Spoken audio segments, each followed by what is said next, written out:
నమస్తే, welcome to and debate time. నేను రాజశేఖర్.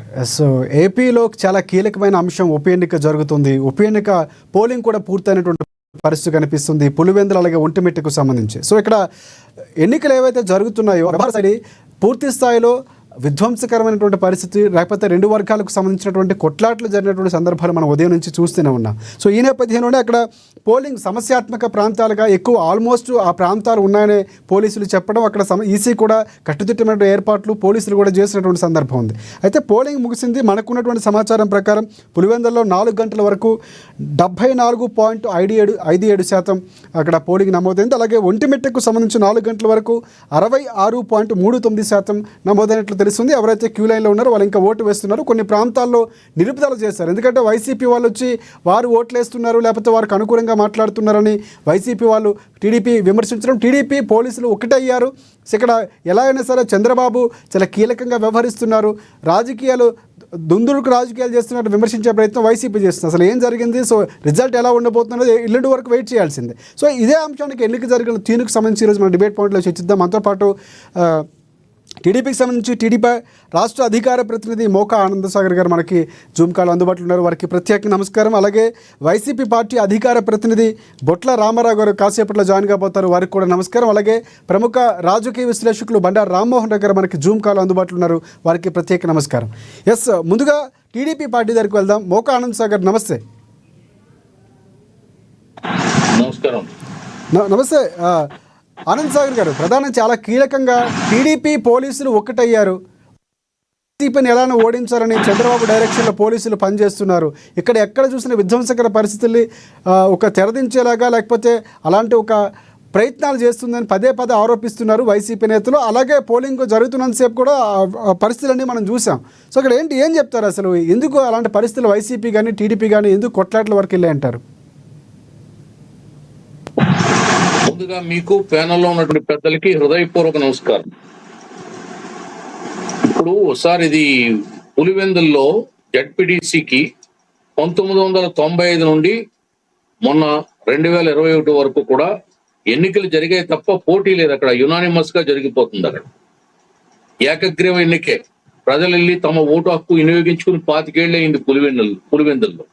దేశంలో ఓటు వేయని 25 ఏళ్లుగా ఓటు వేయని ఓటర్స్ ఎక్కడ ఉన్నారంటే పులివెందులు జడ్పీటీసీ స్థానంలో ఉన్నారని ఇవాళ చరిత్ర చెప్తుంది. 25 ఏళ్లుగా వాళ్ళకి ఓటేసి అదృష్టం లేదు. అంటే ప్రజాస్వామ్యం లేదు అక్కడ, ఏకగ్రీవమే.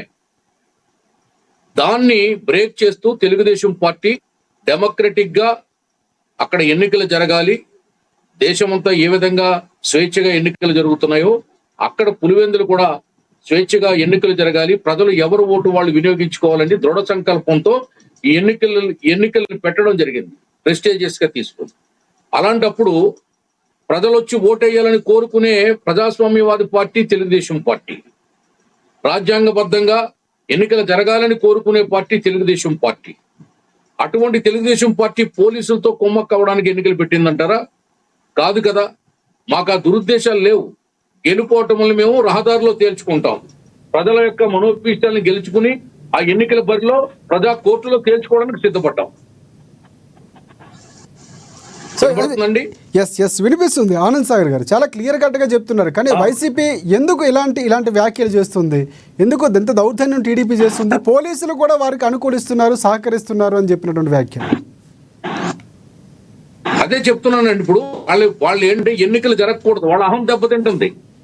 అప్పుడు అక్కడ ప్రతి పులివెందుల్లో 10,000 ఓట్లు ఉన్నాయి. 10,000 ఓటర్లు కూడా తొడగొట్టి శృంఖలాలు పగలగొట్టుకోవడానికి సిద్ధపడ్డారు.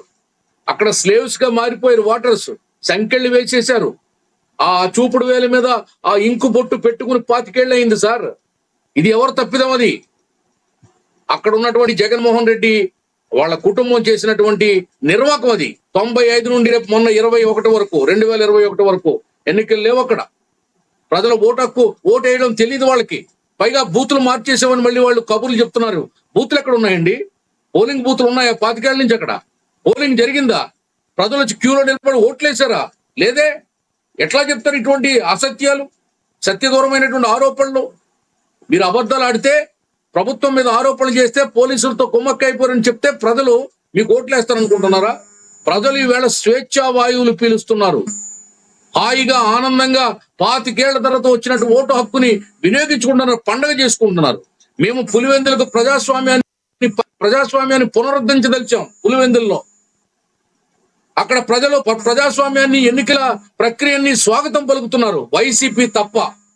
వైసీపీ గుడ్డల రాజకీయం చేస్తున్న, అక్కడ ఎన్నికలు జరగకూడదు, మా ఈగో దెబ్బతింటది, మేము ఓడిపోతాం, మా పరువు పోతుంది, మా ప్రతిష్ట పోతుంది, మా నిరంకుశత్వం పోతుంది, మా పెత్తనం పోతుంది, పాలిగాండ్ల వ్యవస్థ పోతుంది అని చెప్పి వాళ్ళు బాధపడుతున్నారు, మదన పడుతున్నారు. మేము అట్లా కాదు. పులివెందులను కూడా రాష్ట్ర జనజీవన శ్రమంతిలో కలపాలని, సాధారణ పరిస్థితులు పులివెందుల్లో ఉండాలని, పులివెందులు కూడా అందరూ ఫ్రీగా పోయి రావాలని, ఎన్నికలు దేశమంతా ఏ విధంగా జరిగితే పులివెందుల్లో కూడా విధంగా ఎన్నికలు జరగాలనేది తెలుగుదేశం పార్టీ దృఢ సంకల్పం. ఇది తప్పంటారా? ఈ ఇంత గొప్ప కార్యం మేము చేస్తుంటే పోలీసులతో కొమ్మక్కయ్యమని ఆరోపిస్తున్నారంటే వాళ్ళ బేలతనం, ఓడిపోతామనే భయం. రైట్, ఒకసారి మనకు రాజకీయ విశ్లేషకులు బండారు రామ్మోహన్ రావు దగ్గరికి వెళ్దాం. ఎస్ రామ్మోహన్ రావు గారు, నమస్తే. నమస్కారం రాజశేఖర్ గారు, అలాగే ఆనంద్ సాగర్ గారు, చెప్పండి. ఎస్, అంటే ప్రధానంగా అంటే రాజకీయాల్లో చిన్న ఎన్నికలు, ఉప ఎన్నికలు జరిగినా కూడా పెద్ద ఎన్నికలు తలపిస్తున్నాయి. ఆ స్థాయిలోనే ఇక్కడ డబ్బులు కూడా పంపిణీ చేశారు వైసీపీ వాళ్ళు అని చెప్పినటువంటి వ్యాఖ్యలు కూడా టీడీపీ నుంచి వినిపించాయి. అయితే ఇందాక మోకా ఆనంద్ సాగర్ గారు చాలా క్లియర్ కట్గా కొన్ని అంశాలు మాట్లాడారు. 25,000 వరకు పోలింగ్ బూత్ ఎక్కడుందో ఆ ఇంకు చొక్క అంటించుకున్నటువంటి పరిస్థితి లేదు. కానీ అలాంటి ప్రజాస్వామ్యబద్ధంగా ఎన్నికలు జరుగుతుంటే లేనిపోయిన అభండాలు మోపుతున్నారు టీడీపీ పైన, పోలీసులపై కూడా అని చెప్పి ఆయన వ్యాఖ్యలు చేశారు. సో ఎలా చూడాలంటారు? కేవలం 6 పంచాయతీ జడ్పీటీసీ రాజశేఖర్ గారు వార్త రేట్లు వేస్తున్నాం. ఎందుకంటే 25 ఏళ్ళకి ఆ ప్రజాస్వామ్యం లేదు, పెట్టింది జడ్పీటీసీ ఎన్నికలు. మరొక చెప్పాలంటే పూర్తిగా పులివెందులని ఒక కోట కట్టుకున్న ఫలితాలు వెళ్ళారు. అంటే వాళ్ళు చెప్పింది వేదో వాళ్ళు చెప్పింది ఉండే మంచో చెట్టు ఇవాళ ఎన్నికలు జరుగుతుంది. దాంతో 25 ఏళ్ళ తర్వాత వాళ్ళు పెట్టుకున్న ఓటర్గా అసెంబ్లీ రోడ్ తీర్మానం ఇట్లాగే ఉంది. కనుక ఇవాళ మంచి చోట ఎన్నికలు జరుగుతున్నాయి. ఎన్నికలు ఎవరు గెలిచినా ఎవరు ఓడినా రేపు పొద్దున ప్రజల మీద దాడి జరగకుండా ఉండాలి. ఇప్పటికే పోలింగ్ కన్నా ముందు ఇవన్నీ వారం రోజులే ఉంటది. యాక్చువల్ గా నామినేషన్ విడ్రాయల్కును పోలింగ్ మధ్యన అసెంబ్లీలో 14 రోజులు, కానీ స్థానిక ప్రభుత్వాలు వారం రోజులే, కనుక 7 రోజులే. కనుక 7 రోజుల్లో జరగాల్సినంత హింస జరిగింది, జరగాల్సినంత నష్టం జరిగింది. సరే, ఈ వాటితో అయిపోద్ది అనుకుంటున్నాను. కానీ 2 ఉన్నాయి. ఆంధ్రప్రదేశ్ లో చూస్తే ఎన్నికల కన్నా ముందు హింస కనపడుతుంది, ఎన్నికల తర్వాత కూడా హింస కనపడుతుంది. ఇప్పుడు గత 10 ఏళ్ళుగా చూస్తున్నాను విజిట్ ఆంధ్రప్రదేశ్ లో. అంటే ఇది మరింత జాగ్రత్తగా ఉండాల్సిన అవసరం ఉన్నది. పోలీసులు ఇప్పటికైనా సరే, ఇప్పుడు చూస్తున్నాం కదా కొన్ని పోలింగ్ స్టేషన్లలో ఇంకు చుక్క పెట్టేసి వెళ్ళిపోమని వైసీపీ వర్గీయులు దానిలో జ్వరపడ్డారని తెలుస్తున్నది. దాన్ని బట్టి అర్థమైతే ఏంటంటే ఇంకు చుక్క పెడితే మీరు అయిపోయింది, మీ ఓటు మేము వేసుకుంటామన్నట్టే కదా. కనుక మరి సీఎం వాళ్ళు ఏం చేస్తున్నారు, లోపల మరి పోలింగ్ ఆఫీసర్స్ ఏం చేస్తున్నారు చూడాల్సిన అవసరం ఉంది. ఈ మాట బయటకు వస్తే మాత్రం తప్పనిసరి పోలీసు లోపలికి వెళ్ళి ఎవరైతే జ్వరపడ్డ నాయకుడు వైసీపీ కావచ్చు, టీడీపీ కావచ్చు, ఎవరైనా సరే బయటకు పంపించాల్సిన అవసరం ఉండదు. రెండోది, తక్కువ ఓట్లు 6 పంచాయతీలు అంటే మహా అయితే ఉంటది 20,000 ఓట్లు ఉంటాయి మహా అయితే అన్ని పెద్ద పంచాయతీలు అయితే కూడా. అందుకనే ఇవాళ ఇప్పటిదాకా జరిగిన హింసను కొన్ని ఆపలేకపోయారు. ఇప్పుడేమో ప్రతిపక్షంలో ఉన్న మా ఇలాకాలో మీరు వస్తారని గతంలో 2 జరిగింది. వైనాడ్ పులివెందుల అని ఇటు పక్కన టీడీపీ అంటే అంతకుముందు వైనాడ్ కుప్పం అన్నారు కదా వాళ్ళు. వైనాడ్ కుప్పం అని చెప్పి కుప్పంలో చంద్రబాబు నాయుడు గారిని ఓడిస్తా అన్నారు కదా, తప్పు కదా. అంటే విషయం ఏంటంటే ఇప్పుడు మధ్యయుగ రాజకీయాలు నడుస్తున్నాయి రాజశేఖర్ గారు. అంటే మధ్యయుగాల్లో ఏముండేదంటే ఒక రాజ్యం మీద దాడి చేసి గెలుచుకుంటే ఆ దాసోహం అనాలా, లేకుంటే చచ్చిపోవాలి, లేకపోతే వాళ్ళ స్త్రీ పరివారం అంతా కూడా వీళ్ళ ఆధీనంలోకి రావాలి. వ్యక్తిగతంగా తిట్టుకోవడం, వ్యక్తిగతంగా రాజకీయాలు చేయడం, వ్యక్తిత్వ హననాలు చేయడం చూస్తుంటే మధ్యయుగ రాజకీయాలు నాకు గుర్తొస్తున్నాయి. ముఖ్యంగా ఇప్పుడు కుల పంచాయతీలు కూడా పెద్దగా జరుగుతున్నాయి. కుల గజ్జి మనకు చూస్తున్న ఆంధ్రప్రదేశ్ ఖచ్చితంగా ఒక రావా రెడ్డా అని చూస్తుంటే అటో ఇటో తేల్చే పరిస్థితి వచ్చేస్తుంది కదా. ఎందుకు అవుతుంది అట్లా అంటే కుల రాజకీయాల్లో స్పష్టంగా ఒక వర్గం ఒకవైపు తప్ప రెడ్డాలో టీడీపీ వాళ్ళు ఉండొచ్చు. నేను హేతువాదిని కులాలు మాట్లాడుతున్నాను లో కూడా పక్కన వైసీపీలు ఉండొచ్చు. అండ్ మెజార్టీ కులాల పరంగా ఈ 2 పార్టీలు చీలిపోయినాయి అంటున్నా. మిగతా కులాలు లేవంటే ఆ రకంగా బీసీలకు ఆద్యం పోసింది మొదటి నుంచి ఎన్టీ రామారావు గారు. ఇవాళ ఉమ్మడి ఆంధ్రప్రదేశ్ లో ఆత్మగౌరవ సిద్ధాంతం ఏర్పడిన తర్వాత పార్టీ బీసీలకు మొట్టమొదటి పార్టీ కాంగ్రెస్ తర్వాత కాంగ్రెస్ పునారైన సందర్భంలో 82లో పార్టీ పెట్టిన ఎన్టీ రామారావు గారు ఇవాళ బీసీలు అందరూ ఫోటోలు పెట్టుకోవాల్సిన కాబీలు చేశారు ఆయన. కనుక అట్లా చూసుకుంటే బీసీలకు పెద్దపీట వేసినా కూడా ఇవాళ ఏమవుతుందంటే రెండు వర్గాలు రెండు పార్టీలను పంచుకునే పరిస్థితి వచ్చింది. మొదటి నుంచి కాంగ్రెస్ పార్టీ రెడ్ల పార్టీగా ముద్రపడ్డది. దాని నుంచి వచ్చిన పిల్ల కాంగ్రెస్ కనుక చాలా వరకు ఆ పని చేస్తున్నది. ఇక జెడ్పీటీసీ విషయాలు రెండు చెప్తాను నేను. ఈ రెండు ఉప ఎన్నికలు చూసుకుంటే తక్కువ కాలం ఉంది, పెద్ద కాలం లేదు. కానీ ఒకసారి ప్రజాస్వామ్యయుతంగా ఎన్నికలు జరగాలి అంటే పోటీ ఉండాలి. ఎప్పుడు కూడా ఏకగ్రీవం అయ్యే సీట్లలో మేము మాకు ఈ మన ఎన్నికల నిఘా సమితి, నేను పనిచేస్తున్నాను, ఎన్నికల నిఘా సమితి దగ్గర మేము ఒక విజ్ఞప్తి చేసి ఎలక్షన్ కమిషన్ కి ఈ మధ్యనే హైదరాబాద్ ప్రెస్ మీట్ లో ప్రెస్ క్లబ్ లో ఒక మీటింగ్ పెట్టి, మీరు ఏకగ్రీవం అయితే నన్ ఆఫ్ ది అబౌవ్ ఉంటుంది కదా, నోటాను ఒక అభ్యర్థిగా పరిగణించండి అని పెట్టాం. అది కనుక అయితే ఆనంద్ సాగర్ గారికి ఆ సమస్య ఉండదు. ఎందుకంటే ఎక్కడైనా ఇట్లాంటి మొత్తం మీద మేము పోటీ లేకుండా చేస్తామంటే ఆ సమస్య లేకుండా పోవాలంటే ఎన్నికల సంస్కరణలో భాగంగా ఒక్కరే పోటీ చేస్తున్నప్పుడు ఏకగ్రీవ పంచాయతీలు కానీ ఏకగ్రీవ జడ్పీటీసీలు కానీ ఏకగ్రీవంగా ఎవరు ఎన్నికైనా అక్కడ ఏకగ్రీవంతో పాటు ఇంకో అభ్యర్థున్నాడు కదా, ఎవరు నోటా ఉంది కదా, ఆ నోటాను పోటీగా పెట్టాలంటున్నాడు. ఉదాహరణ రామ్మోహన్ రావు పోటీ చేసిండు. ఈ రామ్మోహన్ రావు పనికిరాడు అని చెప్పడానికి అయితే ఇంకో నోటా ఒకటి ఉండాలి కదా, వస్తుందా పనికిరాడా పనికి వస్తాడని. అప్పుడు ఏమైతే నోటాకి ఎక్కువ ఓటు పడ్డాయి అనుకోండి, ఆటోమేటిక్ గా ఒక్కడే నిద్రపడ్డా కూడా ఏకగ్రీవం కావడానికి వీల్లేదు. ఇటువంటి చట్టం ఒకటి రావాలని ప్రజాస్వామ్యంలో ఇది అవసరమని నేను కోరుకుంటున్నాను. నోటా పెట్టినప్పుడు దాని మిగతా అందరూ దొంగలే, ఎవరికి ఓటేసినా వేస్ట్ అనుకునే వాళ్ళ కోసం పెట్టినా కూడా వాళ్ళ నోటాను ఏకగ్రీవ పంచాయతీలు ఏకగ్రీవం కాకుండా చేసుకునే అవకాశం ఉంటుందని నేను అంటున్నాను. ఇటీవల చూసాం, పంచాయతీ ఎన్నికలు రాకముందు తెలంగాణలో ఓ పంచాయతీలో ఇప్పటికే ఏకగ్రీవ సర్పంచ్ని ఎన్నుకున్నారు. అందరూ కలిసి డబ్బులు తీసుకొని వేలంపాటలో పలికిండు, ప్రత్యర్థులకు డబ్బులు ఇచ్చేసిండు. ఇప్పటికే ఎలక్షన్స్ ఆరు లేదు చూడు లేదు, కొడుకు పేరు శివలింగం అన్నట్టు తెలంగాణలో ఆ పని కూడా జరిగిందని పత్రికల్లో వచ్చింది. వాళ్ళ ఫోటో ఏకగ్రీవ సర్పంచ్ ఎన్నికలు కాని దానికి సర్పంచ్ గా ఎన్నికలకు వచ్చింది. కనుక మనకు పులివెందుల్లో తప్పక ఈ ఎన్నిక నేను ఆహ్వానిస్తున్నాను. ఎవరు గెలుస్తారు ఎవరు కొడతారు నాకు సంబంధం లేదు. కానీ మాత్రం ఈ ఎన్నిక ద్వారా ప్రజాస్వామ్యం నిలబడుతుంది. ప్రజాస్వామ్యంలో ఓటరు ముఖ్య మహాశయుడికి అభిప్రాయాన్ని తెలపడానికి ఎన్నిక ఖచ్చితంగా అవసరం. వారి యొక్క అభిప్రాయం లేకపోతే ఎవరికి మెజార్టీ ఉంటుంది అన్నటువంటి అభిప్రాయం ఖచ్చితంగా ఓటు వేస్తేనే అభిప్రాయాలు తెలుస్తాయి. కానీ ఒకలే ఉండటం లేకపోతే 25 ఏళ్ల పాటు ఎన్నికలు జరగకుండా ఉండటం అనేది ఒక రకంగా అసంతృప్తి పెరిగే అవకాశం కూడా ఉంటుంది. కానీ ఒక మంచి స్టెప్ అని చెప్పుకోవచ్చు.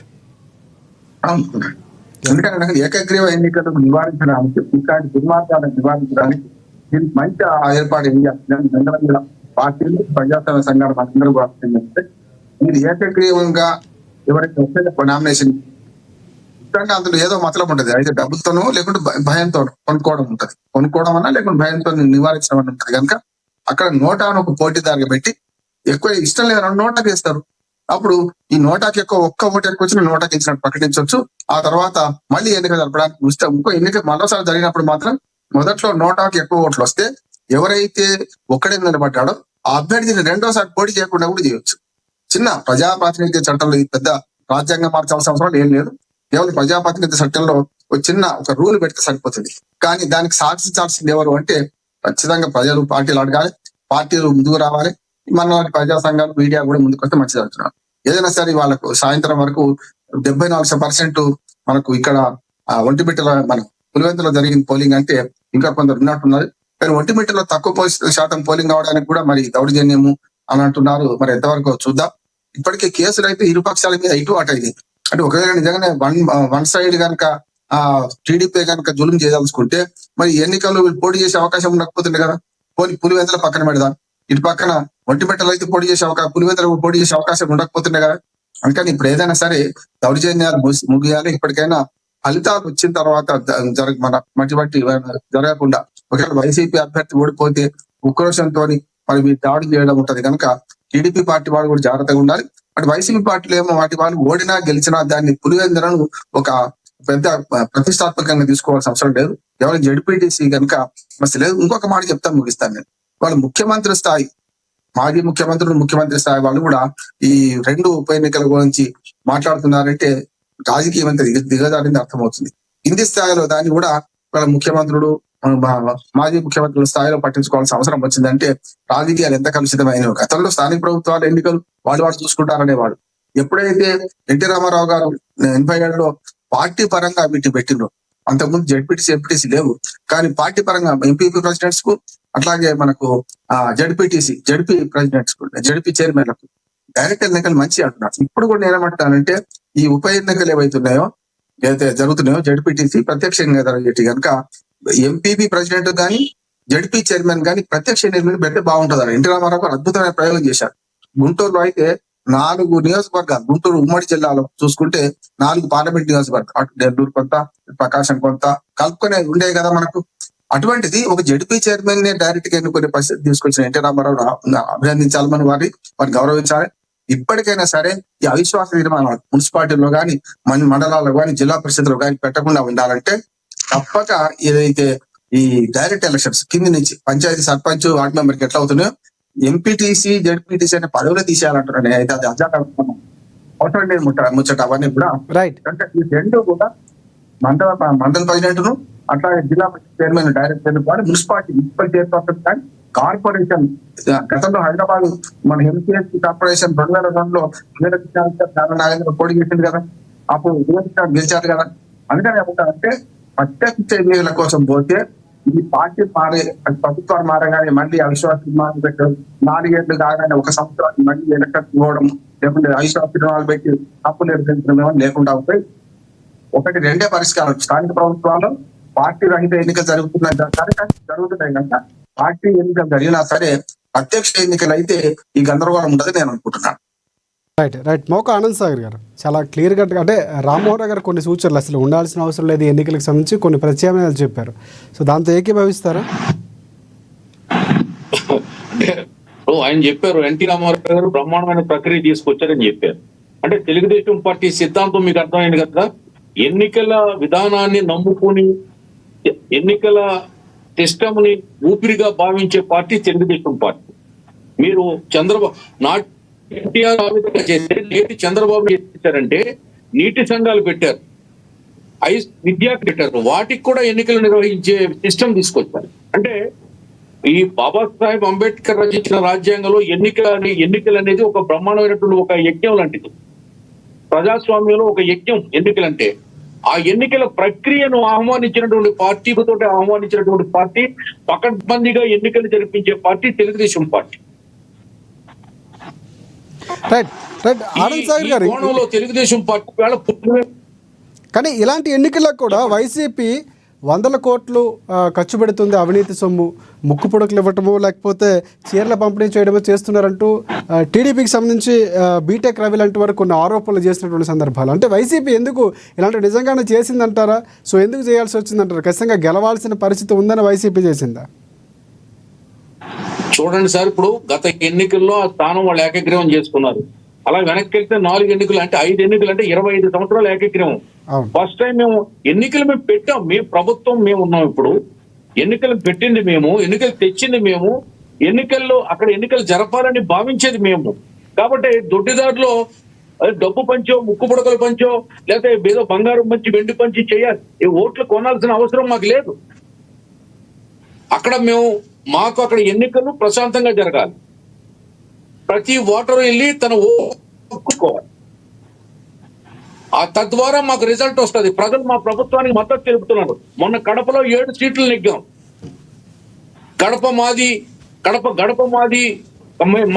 మేము మడమ తిప్పం, మాట తిప్పం, వైనాట్ 175 సింగిల్ గా వస్తాం, సిద్ధం అని మీసాలు దువ్వినటువంటి వ్యక్తులు ఆ జిల్లాలో వాళ్ళ ఉనికి నిలబెట్టుకోలేక ఈవేళ ఉనికి కోల్పోతుంటే గగ్గోలు పెడుతున్నారు.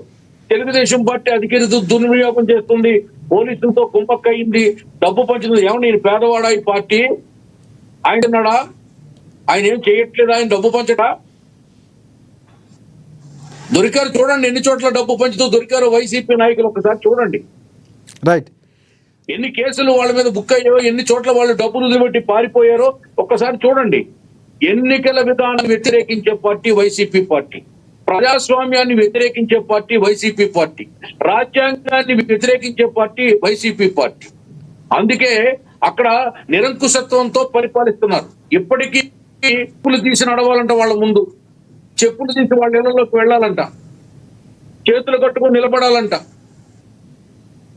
ఎన్నాళ్ళండి సంఖ్యలు. కానీ ఆనంద్ సాగర్ గారు ఒకటి అంటే కొన్ని విజువల్స్ కూడా బయటకు వచ్చాయి.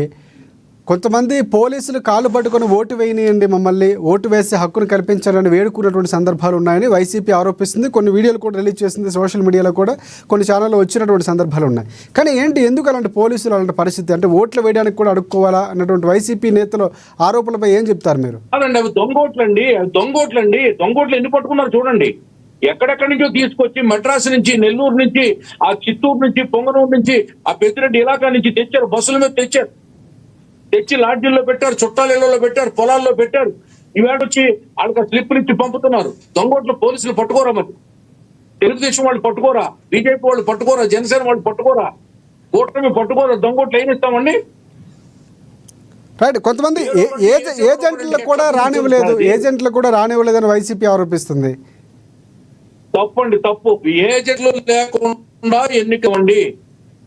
చాలా తప్పు మాట్లాడుతున్నారు. సీసీ కెమెరాలు ఉన్నాయి లోపల సీసీ కెమెరాలు ఉన్నాయి. రేపు కౌంటింగ్ లో కూడా సీసీ కెమెరాలు ఉన్నాయి. ఎన్నికల బూత్ లో ఎంటర్ అయిన దగ్గర నుంచి 1 కిలోమీటర్ వరకు సీసీ కెమెరాలు ఉన్నాయి. ఇది అబద్ధాలు మీడియా ప్రచారం చేస్తే, వాళ్ళ సొంత మీడియా, ఆ సాక్షి మీడియాలో, ఆ సాక్షి ఛానల్లో ఇటువంటి తప్పుడు వార్తలు ప్రచారం చేస్తున్నారు. దీన్ని మేము ఖండిస్తున్నాం. ఎన్నికల్లో గెలవాలనేది, ప్రజలు ఓటేస్తే గెలవాలనేది మా సిద్ధాంతం, మా కోరిక, మా ఆశయం, మా యొక్క నిర్ణయం. వాళ్ళు కాదు ఇక్కడ ఏకగ్రీవం చేసుకుంటాం, ఇది మా సొంతం, ఇది పాకిస్తాన్, ఇది ఇతరులు ఇక్కడ రావడానికి లేదు, ఇక్కడ పోటీ జరగడానికి వీలు లేదు, మా ముందు ఎవరో తలెత్తి నామినేషన్ వేయడానికి వీలు లేదు అని ఒక నిరంకుశత్వాన్ని ప్రదర్శిస్తున్నారండి 25 ఏళ్ల నుండి. దీన్ని ఖండించాలి ఎవరైనా. దొంగ ఓట్లేస్తే ఊరుకుంటారా పోలీసులు? చెప్పండి. రైట్. కానీ అక్కడ విజువల్ వేరేగా కనిపిస్తుంది, వైసీపీ వేరేగా ఆరోపించడంతోనే ప్రధానంగా ప్రశ్నలు వచ్చాయి. కానీ ఇంకొక అంశం, అంటే ఇంత ఉద్రిక్తంగా ఎందుకు, అంటే వైసీపీ గెలవాలనే ఉద్దేశంతోనే చేస్తుంది అన్నటువంటి క్లియర్ కట్ కనిపిస్తుందని మీరు చెప్తున్నారు. కానీ అక్కడ ఓవరాల్గా చూసుకుంటే పోలింగ్ నమోదైన శాతం కూడా భారీ స్థాయిలో ఒక రకంగా అయింది. ఇందాక రామ్మోహన్ గారు మాట్లాడుతూ కూడా పులివెందు లాంటి ప్రాంతాల్లో 74% అది ఇందాక 4 గంటల వరకు ఉన్నటువంటి సమాచారం ప్రకారం. అంటే ఈ పర్సంటేజ్ అనేది టీడీపీ పార్టీ లేకపోతే పోలింగ్ వ్యవస్థ, పోలీసులు సక్రమంగా నడిపించడం వల్ల జరిగిందంటారా? అదొక్కటి చాలు కదండి. అదే కదా పెద్ద ఎవిడెన్స్, అదే కదా. 25 ఏళ్ల నుండి ఓటు వేయడానికి నోచుకోనటువంటి ఓటరు ఎలక్షన్ ని పండగలాగా స్వీకరించి ఆనందంగా వెళ్ళి ఓటేశారు, ఉత్సాహంగా వెళ్ళి ఓటేశారు, కుప్పలుగా వెళ్ళి ఓటేశారు, క్యూలో నిలబడి ఓటేశారు, వేలాదిగా ఓటు వేశారు. ఎందుకంటే పాపం 25 ఏళ్ల నుండి వాళ్ళకి ఓటు ముఖం ఎరగరండి. ఇది స్వాగతించాలి ప్రజాస్వామ్యవాదులు. ఇది మేము చేసిన తప్పు అండి. ఇది రైట్ స్వాగతిస్తున్నారు. పోలింగ్ అంటే 74% పోలింగ్ 4 గంటల కంటే ఇప్పుడు 5 అవుతుందండి. అంటే ఇంకా పెరుగుంటుంది. 80% ఓటింగ్. నాకు 5:30 వరకు ఉందండి పోలింగ్. నా ఉద్దేశ ప్రకారంగా 90% పోలింగ్ అవుతుందని నేను అనుకుంటున్నా. అట్లీస్ట్ 85% అన్నా అవుతుంది. ఇది ప్రజా విజయం. మేము గెలుస్తున్నాం. అక్కడ 2 చోట్ల మేము గెలుస్తున్నాం. ఒంటిమిట్ట, పులివెందుల జడ్పీటీసీల్ని కూటమి కైవసం చేసుకుంటుంది. 14వ తారీఖు కావాలంటే మీరు డిపెండి, నేను దీని మీద స్టాండ్ అయి ఉన్నాను. రేపు సూర్యుడు ఉదయిస్తాడని ఎంత నిజమో అక్కడ ఒంటిమిట్ట, పులివెందుల్లో తెలుగుదేశం గెలుస్తుందని అంత నిజం. రైట్. చాలా ధీమాగా ఉన్నారు మోకా ఆనంద్ సాగర్ గారు. ఖచ్చితంగా మిమ్మల్ని డిబేట్ పిలిస్తే ఒకసారి రామ్మోహన్ గారికి వెళ్తారు. రామ్మోహన్ గారు, అంటే పర్సంటేజ్ నమోదవడం ఒక రకంగా ఎప్పుడూ జరిగినటువంటి స్థాయిలో ఓటర్లు ఉత్సాహాన్ని చూపించారు, బార్లుగా వచ్చారు, లేకపోతే వారు ఓటు హక్కును వినియోగించుకున్నారు. అంటే పర్సంటేజ్ ఇందాక మీరు కూడా మాట్లాడుతూ 74% పులివెందు లాంటి ప్రాంతంలో దాదాపుగా 25 ఏళ్ల తర్వాత ఎన్నికలు జరిగిన తర్వాత కూడా ఈ స్థాయిలో జనాలు రావటం, కానీ ఒంటిమిట్ట లాంటి ప్రాంతంలో 66%. ఇది 4 గంటలకు ఉన్నటువంటి సమాచారం. అంటే ఇది ఒక రకంగా మంచి పరిణామం అనుకోవచ్చా? ఈ స్థాయి వల్ల పర్సంటేజ్ పెరగడం వల్ల ఓటర్లు ఉత్సాహంగా ఉన్నారు ఓటు వేయడానికి అనుకోవచ్చు మనం? రాజశేఖర్ గారు జడ్పీటీసీ అనేది పంచాయతీ గ్రామాలే కదా. అవును. ఇప్పుడు కూడా మీరు పోలింగ్ సర్పంచ్ ఇక్కడ 1% ఇప్పుడు 2 ఒకేసారి జరిగితే కనుక 5% వచ్చేది. అట్లాగే మండలానికి వచ్చే ఎంపీటీసీ వచ్చేదానికి కొంచెం పర్సెంటేజ్ తక్కువ అవుతుంది. 2-3లో జడ్పీటీసీ అలాగే జడ్పీటీసీ అంటే మండలం మొత్తం 90% తక్కువనే ఉంటుంది. అంటే నిర్మాణంలో మీకు సర్పంచ్ కు వార్డు నెంబర్ 90% 95% పోలింగ్ చేశాం. ఇక్కడ 90% దాటకపోవచ్చు, 80% దాటకపోవచ్చు. ఎందుకంటే మండలం మొత్తం కదా. మున్సిపాలిటీలో అయితే ఇంకా 60-70% దాటదు. అసెంబ్లీకి అయితే 60-70%. పార్లమెంట్ ప్రత్యేకాల్లో 50% అంటే పార్టీలు కృషి చేస్తే రంకింగ్ పెరగచ్చు. కానీ ఎప్పుడైనా స్థానికంగా వార్డు మెంబర్ సర్పంచుకున్నంత పట్టబండిన ఏర్పాట్లు కానీ లేకపోతే పార్టీలు కూడా ప్రతి చిన్న ఓటు వెతికి పట్టుకొని మళ్ళీ పోలింగ్ తీసుకొచ్చే చర్య పంచాయతీ ఎన్నికలు ఎక్కడ ఉంటుంది. ఒక్క ఓటుతో గెలిచే ఉంటుంది. ఇంకా ఇటు పక్కన జడ్పీటీసీలో కొంచెం తక్కువ అయినా సరే ఇవాళ 80% అనుకుంటున్నాను. పోలింగ్ శాతం మాత్రం కింది స్థాయి చెప్తుంటారు. రైట్ రామ్మోహన్ గారు చిన్న మళ్ళీ మీ దగ్గరికి వస్తాను. మనకి వైసీపీ నుంచి ఒక్క మాట చెప్తాను. చెప్పండి. నేను చెప్పిన మాటకు ఎన్టీ రామారావు గారు ప్రత్యక్ష ఎన్నికలు పెట్టేది కరెక్ట్. అవును. కానీ వాళ్ళు చంద్రబాబు నాయుడు గారు ప్రత్యక్ష ఎన్నికలు జరుగుతలేవు కదా. మనం ఏం చేయాలంటే ఇప్పుడైనా సరే అన్ని పార్టీలు ప్రతి స్థాయిలో ప్రత్యక్ష స్థానిక ప్రభుత్వాలు ఎన్టీ రామారావు గారి మరవడి మొదలు పెట్టిండ్రు. దాన్ని చేయాల్సిన అవసరం ఇప్పుడు తీరుకుంటున్నాను. ఓకే. జడ్పీటీసీ, ఎంపీటీసీ వీటికి కూడా మున్సిపల్ చైర్పర్సన్, జిల్లా పరిషత్ చైర్మన్ ఇవన్నిటి కూడా డైరెక్ట్ గా ఎలక్షన్ పెడితే మంచిది అని అంటున్నా. ఎన్టీ రామారావు గారు గొప్పకోవడం కాదు, ఇప్పుడు చంద్రబాబు నాయుడు సంపర్కాన్ని చేస్తే బాగుంటుందని నేను అంటున్నాను. రైట్ మళ్ళీ మీ దగ్గరికి వస్తాను. ఎస్, మనకి వైసీపీ పార్టీకి సంబంధించి అధికార ప్రతినిధి బొట్ల రామారావు గారు జాయిన్ అయ్యారు. ఎస్ రామారావు గారు నమస్తే. రామారావు గారు వినిపిస్తుందా?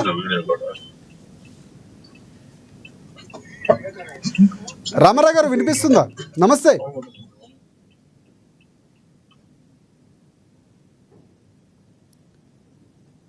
రైట్ మనకి లైన్ డిస్కనెక్ట్ అయింది. ఎస్ రామారావు గారు, ఎస్ కంటిన్యూ చేయండి మీరు. ఎన్నికలు ఆనాడు ఎన్టీ రామారావు పెట్టిందని ఉపయోగించుకోవడం మంచిది ఇవ్వాలంటే నేను ఇస్తున్నాను కదా. నిజంగా బీసీ పెద్దపీట పెట్టింది ఎన్టీ రామారావు గారు, ఆనాడు తెలుగుదేశం పార్టీ. అంటానే ప్రత్యక్ష ఎన్నికలు జరిపింది కూడా ఆనాడు తెలుగుదేశం పార్టీ. 87 తర్వాత 87లో మండలాలు ఏర్పడిన తర్వాత అప్పుడు ఎంపీటీసీ లేవు కదా. డైరెక్ట్ గా సర్పంచ్ ఎన్నుకునే పరిస్థితి అంతకు ముందు ఉంటే దాని మండల పరిషత్ కు, జిల్లా పరిషత్ కు డైరెక్ట్ ఎలక్షన్స్ పెట్టారు కదా. దాన్ని కొనసాగిస్తే బాగుండేది. ఇప్పుడు విత్తా ఉందంటే కొంతమందితో ఉంటే ఎప్పుడు కూడా ఓటర్లలో కొనుక్కొని అమ్మకాలు ఉంటాయి. అంటే ఇక్కడ కూడా ఒకటి రామ్మోహన్ గారు, ఇప్పుడు ఎన్నికల్లో కూడా పూర్తి స్థాయిలో మన పోటీ చూసాం. ఎక్కడెక్కడ బాహికి దిగినటువంటి సందర్భాలు, పోలీసులు కలుగు చేసుకుని వెళ్ళినటువంటి సందర్భాలు, ఇవన్నీ చాలా కీలకంగా కనిపిస్తాయి. అంటే ఈ స్థాయిలో తీసుకోవడానికి కారణం ఎన్నికలు గ్యాప్ వచ్చిన తర్వాత జరుగుతున్నటువంటి సందర్భాలుగా చెప్తున్నారు. కానీ ఇక్కడ స్థానిక ఎన్నికల్లో చెప్పండి.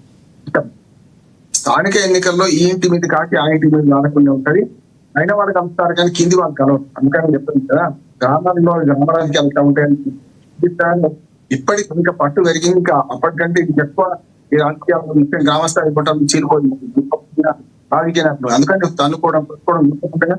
ఇప్పుడు సీసీ కెమెరాలు ఉన్నాయి. నేను మొదలు చెప్పి అదే కదా, సీసీ కెమెరాలు ఉండగా ఒక వైసీపీ 1 మీటర్లో ఒక పోలింగ్ బూత్ లో దొరపడి ఇంకు బయటకు పోమంటున్నారంటే మన సీసీ కెమెరాలు బయట ఉన్న పోలీసులు. మన గత మొన్న ఎన్నికల్లో కూడా, అసెంబ్లీ ఎన్నికల్లో కూడా పోలింగ్ మొత్తం ఈవీఎంఎల్ఏ ధ్వంసం చేసినటువంటి సందర్భాలు కూడా మనం చూసాం. అవి రికార్డ్ అయ్యి. అవును. అందుకని ఏమంటా అంటే చాలా వరకు ప్రత్యక్ష ఎన్నికలు మంచి ప్రమాణం అంటున్నాను. రెండోది ఎన్నికలు సజావుగా జరిగించే క్రమంలో ఒక రకంగా ఈసీ సక్సెస్ అనుకోవచ్చు. ఇన్ని పరిణామాల్లో, ఇంత సమస్యాత్మక ప్రాంతాల్లో కూడా పోలింగ్ జరగడంలో పోలీస్ వ్యవస్థ కానీ ఈసీ కానీ ఒక రకంగా సక్రమంగా పనిచేస్తారు అనుకోవచ్చు. ఎందుకంటే పర్సంటేజ్ క్యాల్కులేట్ గా చూసుకుంటే కనుక ఒకటైతే నేను అనుకుంటే ఏంటంటే ఇరుపక్కల చేస్తాయి కేసు, వైట్ వర్స కేసు కనుక పోలీసులు కూడా నిష్పక్షపాతంగా వ్యవహరించినట్టు అనుకోవాలి. ఇప్పుడు బాధితుడేమో అరుస్తుంటాడు, మంత్రి పార్టీ తెలుగుదేశం అధికారంలో ఉంది కనుక నాకేంటి నష్టం ఇస్తా అంటాడు. ఇతర పక్క పార్టీ అధికారంలో లేదేవి కదా, మరి వీళ్ళు కూడా సౌకర్యం చేస్తున్నట్టు కదా. రెండు పక్కన ఇంకా ఫలాభావాలు చూసుకునే క్రమంలో ఎన్నికల్లో ఖచ్చితంగా జగన్మోహన్ రెడ్డి పలుకుబడి ఎక్కువ ఉంటది. కానీ ఎన్నికలు జరపడమే ఆగస్టు 11 తక్కువైన. ఎందుకంటే ఎన్నికల్లో పోటీ చేసే క్రమం వచ్చింది అంటే 25 తర్వాత ఓటు వేస్తున్నారు కదా, అంటే మంచిది అంటున్నాను. సరే గెలుస్తారు, ఎవరు పడతారో తర్వాత ఎన్నికలు జరుగుతుంది. ధీమా వాళ్ళకు ఉంటుంది, ఆటల పండుగ అభ్యర్థిస్తుంటారు, ఉద్యోగంలో కార్యకర్తలు ఉంటుంది. ఒక్క రోజు అయితే ఆ కళలో బతుకుతుంది అందరూ. రైట్, ఒకసారి మళ్ళీ వైసీపీ దగ్గరికి ఒకసారి ట్రై చేద్దాం. మనకి ఎస్ బొట్ల రామారావు గారు మనకు జాయిన్ అయ్యారు, వైసీపీ అధికార ప్రతినిధి. ఎస్ రామారావు గారు నమస్తే. రామారావు గారు వినిపిస్తుందా?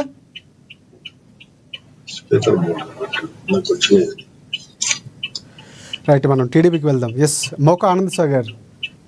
ఎస్, ఆనంద్ సార్ గారు ఇందాక మాట్లాడుతూ కూడా అంటే వైసీపీ ఇటువైపు టీడీపీకి సంబంధించో లేకపోతే ఎమ్మెల్సీని హౌస్ అరెస్ట్ చేశారు ఉదయాన్న, అటువైపు అవినాష్ రెడ్డి చేసినప్పుడు సో ఆయన ప్రతిఘటించిన తీరు కానీ లేకపోతే టీడీపీ పార్టీకి సంబంధించి రామ్ గోపాల్ రెడ్డి ఆయన వ్యవహరించిన తీరు ఎమ్మెల్సీకి సంబంధించి కానీ ఎందుకు ఈ వ్యత్యాసం ఎందుకు కనిపిస్తుంది? ఎందుకు అంటే పోలీసులు చేయాల్సిన పని చేస్తున్నప్పుడు ఎందుకు వైసీపీ అంటే ప్రజాస్వామ్యయుతంగా కాకుండా మమ్మల్ని కక్షగట్టి అరెస్ట్ చేస్తున్నారని వైసీపీ ఆరోపిస్తుంది?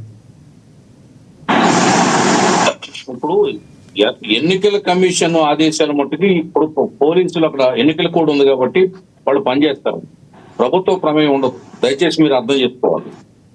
ఇంకోటి, గత 2021లో జరిగిన ఎన్నికల్లో వందలాది పంచాయతీలు ఏకగ్రీవం చేసుకుంది ఆ పార్టీ, వందలాది జడ్పీడీసీలు ఏకగ్రీవం చేసుకుంది.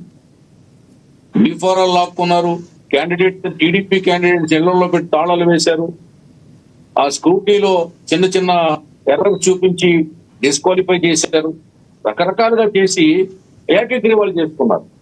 రాష్ట్ర చరిత్రలో వందలాది జడ్పీటీసీల్ని, ఎంపీటీసీల్ని, పంచాయతీల్ని ఆనాడు అధికార బలంతో, పోలీస్ బలంతో, వాళ్ళకున్న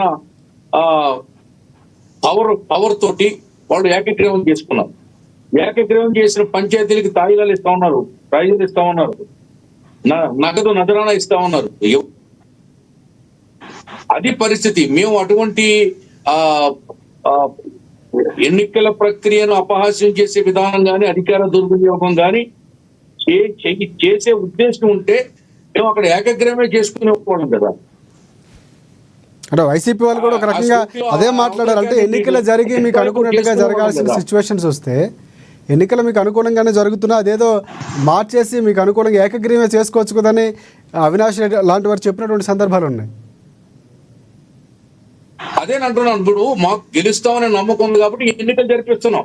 ఎన్నికలు పెట్టాం, 5 ఏళ్ల తర్వాత అక్కడ ఎన్నికలు పెట్టాం. అది అసలు విషయం, మేజర్ విషయం.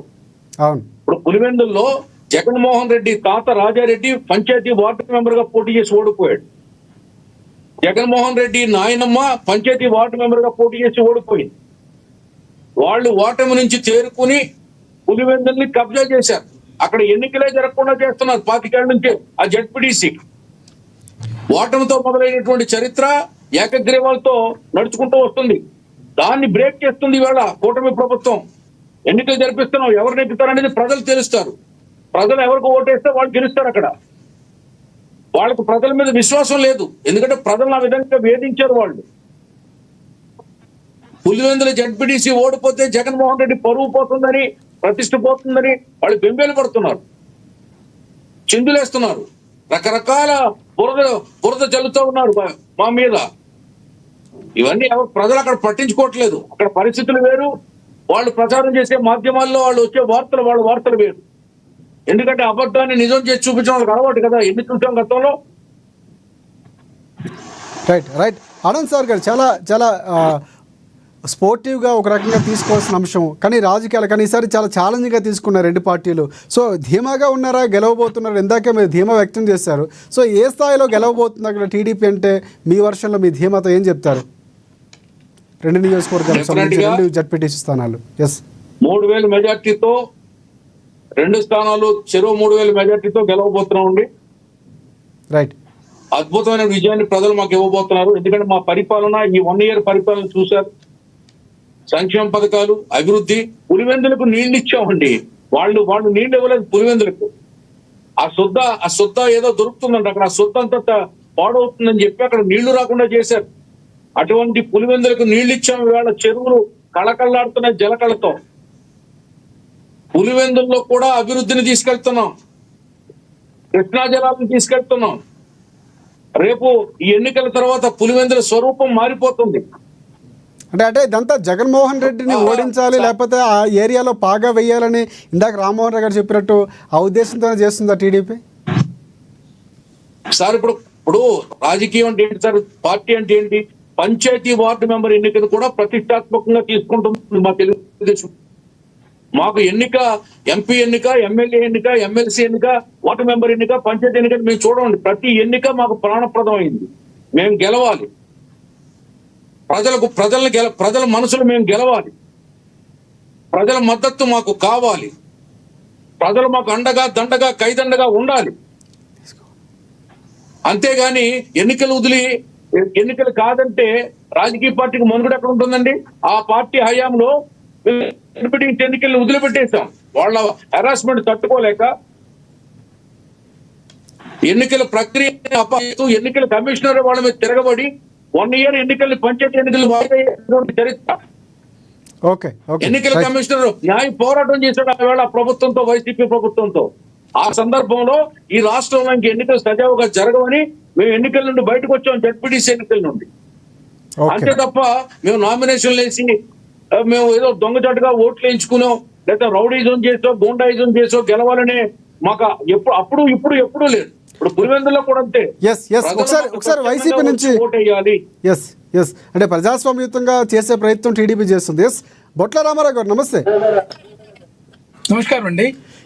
అంటే ప్రధానంగా లాస్ట్ మూమెంట్లో వచ్చారు మీరు. అంటే ఏం చెప్తారంటే ప్రజాస్వామ్యతంగా 25 ఏళ్ళలో ఎప్పుడు జరగని ఎన్నికలు జరగడం కోసం ప్రజాస్వామ్యతంగా టీడీపీ పనిచేసింది, అక్కడ ఈసీ పనిచేసింది. దీన్ని స్వాగతించాల్సింది పోయి అక్కడ గెలవమనే ఉద్దేశంతోనే ఇలాంటి కొన్ని కార్యక్రమాలు చేసే ప్రయత్నం వైసీపీ చేసిందని చెప్తున్నారు. ఏం చెప్తారు మీరు ఫైనల్గా?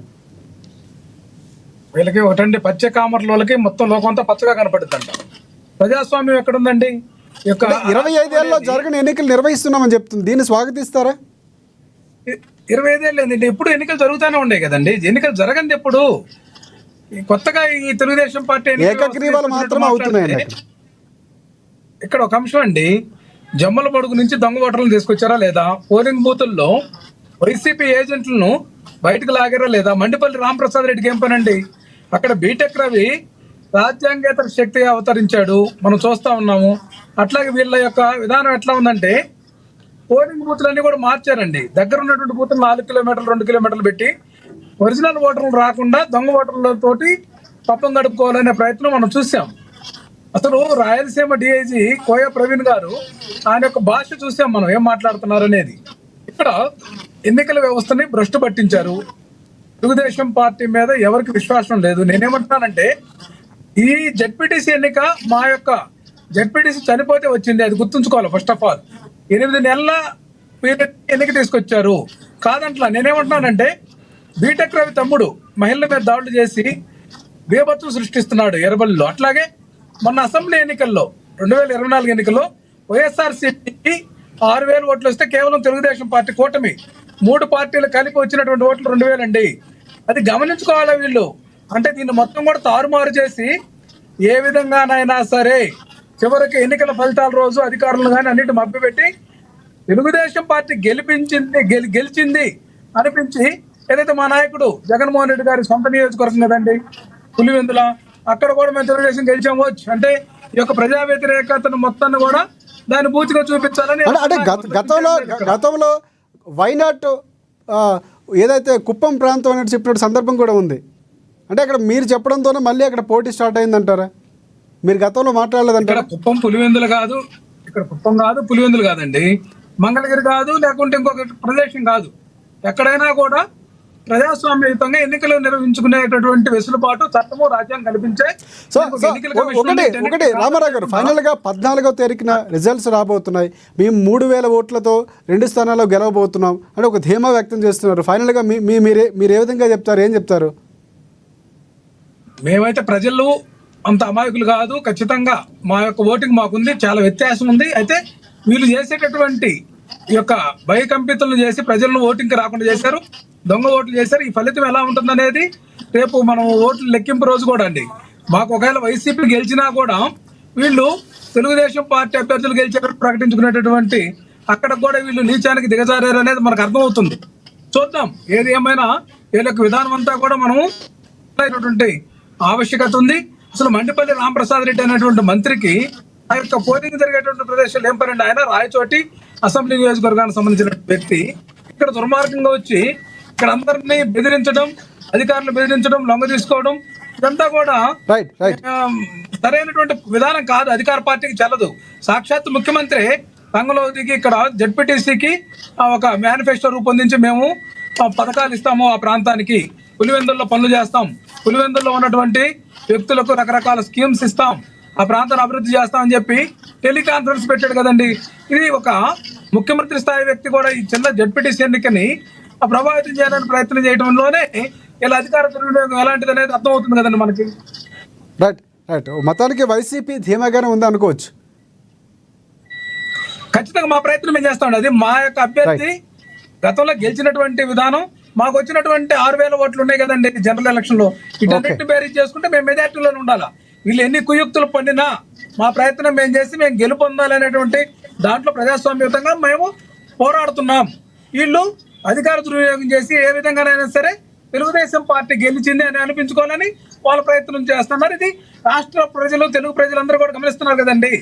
వ్యవస్థలు కూడా రైట్ ఏదైతే ఎన్నికల సంఘం కానీ ఇవన్నీ కూడా వాళ్ళందరూ కూడా తెలుసు, అధికారులకు కానీ లేకపోతే సామాన్య ప్రజలు, రాష్ట్ర యావత్ ప్రజానీకం ఈ ఎన్నిక చూస్తా ఉన్నారు. ఏ విధంగా జరుపుతున్నారు, ఏ విధంగా అక్రమాలు, అరాచకాలు, దుర్మార్గంగా పోలింగ్ బూత్ ఏజెంట్ల దగ్గర నుంచి అందరినీ ప్రలోభ పెట్టడం, ఇబ్బంది పెట్టడం, పోలింగ్ బూత్లు కూడా జంబ్లింగ్ చేయటం, రకరకాల విధానాలతోటి వాళ్ళ అధికార దుర్వినియోగం పరాకాష్ఠ చేరింది. చాలా నీచమైనటువంటి స్థితికి దిగజారారు. ఉన్నటువంటి కోయ ప్రవీణ్ గారు కూడా తన యొక్క స్థాయి మరిచి మాట్లాడుతున్నారు. ఆయన కాకి చొక్కాలు కాదు పచ్చ చొక్కాలు వేసుకున్నాడని మనకు అర్థమవుతుంది కదండి ఆయన మాటల్లోనే. Right right thank you Ramayya garu. చూద్దాం 14వ తారీఖున మీ ధీమా లేకపోతే టీడీపీ ధీమా ఎలా ఉండబోతుంది ప్రజల నిర్ణయం చూద్దాం. డిబేట్లో పాల్గొనేందుకు ధన్యవాదాలు. కౌంటర్ తీసుకోవడానికి సమయం తక్కువగా ఉంది, క్షమించాలి. అండ్ ప్రధానంగా డిబేట్లో పాల్గొనేందుకు రామారావు గారికి ప్రత్యేక ధన్యవాదాలు వైసీపీకి సంబంధించి, అలాగే టీడీపీకి సంబంధించి మోక ఆనంద్ సాగర్ గారికి ప్రత్యేక ధన్యవాదాలు, అలాగే రాజకీయ విశ్లేషకులు బండారు రామ్మోహన్ గారికి కూడా ప్రత్యేక ధన్యవాదాలు. చూద్దాం అంటే ఎన్నికలు ఎలా జరిగినా కూడా ఎవరి ధీమాల్లో వాళ్ళైతే ఉన్నారు. 14వ తారీఖున లెక్కింపు జరగబోతుంది. ఆ రోజు ఎవరి భవితవ్యాలు ఏంటనేది తేలబోతుంది. అయితే చాలా ఏళ్ళ తర్వాత ఎన్నికలు జరుగుతున్నాయన్నటువంటి ఒక ప్రజాస్వామ్యయుతంగా చేసే ప్రయత్నం చేస్తామని టీడీపీ చెప్తుంది. కానీ అరాచకాలు ఎలాగైనా గెలవాలనే ప్రయత్నంతోనే అక్కడ టీడీపీ ఎన్నికలు నిర్వహించింది. పోలీసులు ఒక్కటైనటువంటి ఆరోపణలు వైసీపీ చేస్తుంది. చూద్దాం ఆరోపణలు ఎలా ఉన్నా ఓటింగ్ మాత్రం వారు చేసినటువంటి ఓటు మాత్రం భద్రంగా ఉంది. సో అది రిజల్ట్ 14వ తారీఖున రాబోతుంది. మరొకసారి ధన్యవాదాలు గెస్టులకి. ఇది వాళ్ళ డిబేట్ పాయింట్. మరిన్ని అప్డేట్స్ కోసం చూస్తూనే ఉండండి ANN తెలుగు న్యూస్.